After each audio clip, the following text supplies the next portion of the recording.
gradă, s-o pus tata meu să șadă, șade și să hodinește, mă cheamă și-mi povestește.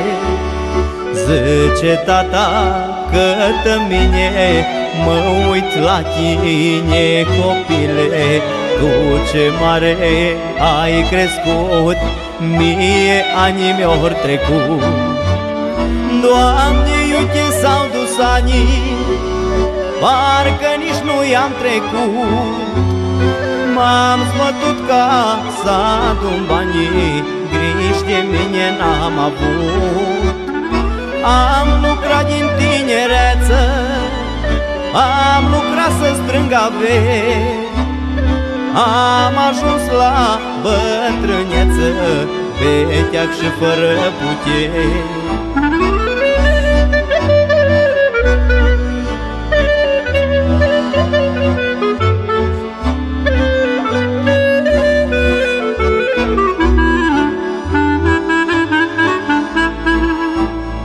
Copiii pe drum să joacă, stau în loc la ei, mă uit. Așa-am fost și eu odată, vai cum vremea mi-o trecut.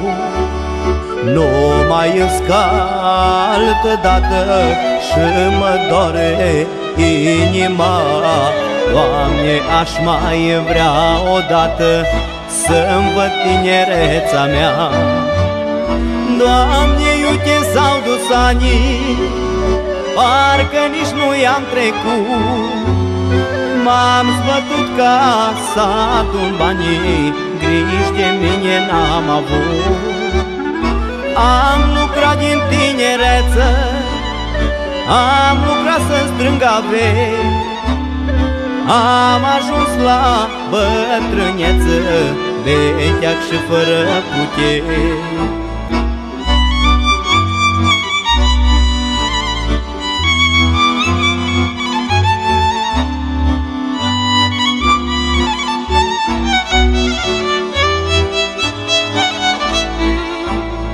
Ce-i plăcerea omului, îi puterea banului. Strânge bani și îi înmulțește, asta îl încărunțește. Sănătos omul ar trăi, dacă nu s-ar lăcomi. După găzdușa gătânjește, sănătatea nu-și grijește. Doamne, uite s-au dus anii, parcă nici nu i-am trecut. M-am zbătut ca să adun banii, griji de mine n-am avut.